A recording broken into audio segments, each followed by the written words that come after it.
주건평은 예주 패국 출신으로 관상을 보는 기술이 뛰어나 그 지역 내에선 소문이 자자했다고 합니다. 그리고 이 소문은 위공이 된 조조의 귀에도 들어갔기에 주건평은 조조의 부름을 받아 그의 휘하에 들어갑니다. 이후 조비가 오관중랑장이 되었을 때 손님 수십 명을 초청하여 연회를 열었는데 당시 주건평도 연회에 참석했었기에 조비는 연회가 무르익자 주건평에게 자신의 수명을 묻고 연회에 참석한 사람들의 관상도 보라고 명령합니다. 이에 주건평은 먼저 조비를 보며 장군의 수명은 80살인데 40살 때 작은 재난이 있을 것이니 조심하여 몸을 보호해야 합니다. 라고 말했고 그 다음엔 하우연의 아들인 하우위의 관상을 보고는 그대는 49살의 주목에 임명되지만 재난을 만나게 되니 만약 재난을 넘긴다면 70살까지 살고 관직은 공보에 이를 것입니다. 라고 말합니다. 이어서 은거라는 인물의 관상을 보고는 당신은 62살의 시중에 임명되지만 재앙을 만나게 될 것입니다. 그리고 그 징후로 그보다 1년 전에 흰색 개 한 마리가 혼자만 보이고 다른 사람에게는 보이지 않을 것입니다. 라고 말했고 조표라는 인물의 관상을 보고는 그대는 본국에 있다가 57살이 되면 병난의 재앙을 맞이하게 될 것이니 이에 대비해야만 합니다. 라고 말하며 사람들의 관상을 모두 봐줬다고 합니다. 시간이 흘러 황초 7년, 조비가 나이 40살에 중병에 걸리게 되자 그는 주변 사람들에게 주건평이 말한 80살은 낮과 밤을 구별한 수로구나. 나는 이제 곧 죽을 것이다. 라고 말하고는 오래지 않아 눈을 감았다고 합니다. 하우위는 49살에 연주자사가 되었고 그해 12월 상순의 병에 걸리자 주건평이 한 말을 떠올리고는 스스로 반드시 죽게 될 것이라 생각해 미리 유언을 남기고 상을 치를 물품을 준비하며 죽을 준비를 합니다. 그러나 하순이 되자 병이 호전되어 평상시처럼 건강을 되찾은 하우이는 주건평이 말한 재앙을 스스로 이겨냈다고 생각해 관리에게 주연을 열도록 했고 연회에 참석한 사람들에게 나의 병세가 나날이 좋아지고 있고 내일 닭이 울면 50살이 되니 주건평이 말한 재난은 무사히 지나갈 것이다. 라고 말합니다. 그런데 연회가 끝나고 참석한 사람들이 모두 돌아간 뒤 하우이는 잠을 자다가 병이 다시 재발하여 밤사이에 목숨을 잃었다고 합니다.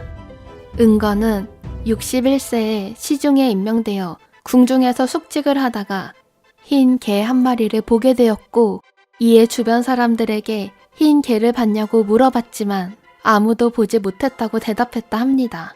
그래서 은거는 이제 죽을 때가 되었다고 생각해 관직을 그만둔 뒤 사람들을 모아 여러 차례 연회를 열고 지방을 유람하며 주연을 즐기다가 62살이 되어 죽었다고 합니다. 조표는 57세의 나이에 초항으로 봉해졌으나 왕릉이 난을 일으켰을 때 그와 모반을 하였기에 죽임을 당했다고 합니다. 종효와 순유는 친하게 지냈는데 순유가 먼저 죽었고 그 아들은 아직 어렸기에 종효는 순유의 첩인 아무라는 여성을 제가하게 해주려 하며 사람들에게 편지를 보내 말하길 나와 순유는 일찍이 함께 주건평에게 관상을 보았는데 주건평이 순유는 비록 나이가 어리지만 후디를 종효에게 의탁할 것입니다. 라고 하였습니다.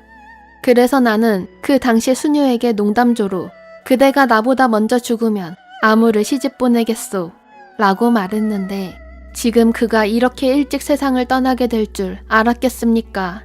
아무튼 지금 아무를 시집 보내려 하니 그녀가 좋은 곳으로 가도록 해주십시오. 라고 한 뒤 주건평의 관상 보는 실력을 극찬했다고 합니다. 하지만 주건평의 관상 보는 능력의 적중률이 100%는 아니었는데 왕숙이라는 인물이 62세의 나이에 중병이 들어 모든 의원들이 한결같이 치료할 수 없다고 말하자 그의 부인이 왕숙에게 유언을 묻습니다. 이에 왕숙은 분노하며 주건평이 나를 위해 관상을 보았는데 내가 70살은 살 수 있고 관직은 삼공에 이른다고 하였소. 하지만 지금 모두 실현되지 않았으니 내가 무슨 생각을 할 수 있겠소.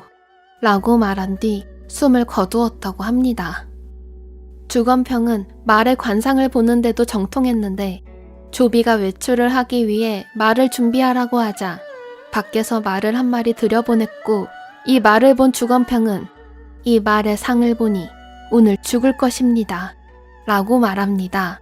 그리고 조비가 그 말을 타려고 하자 말이 조비가 입은 옷의 향기에 놀라 조비의 무릎을 깨무니 조비는 극대노하며 즉시 말을 죽여버렸다고 합니다. 주건평은 황초 연간에 눈을 감았다고 합니다. 정사 삼국지의 저자인 진수는 주건평의 관상수를 기록한 이유가 사마천이 사기에서 편작, 창궁, 일자에 전을 지어 불가사의한 것을 포괄하여 기록한 것처럼 자신도 이를 본받기 위해서라고 했다 합니다. 이상 삼국지 인물열전 주건평편 마치겠습니다.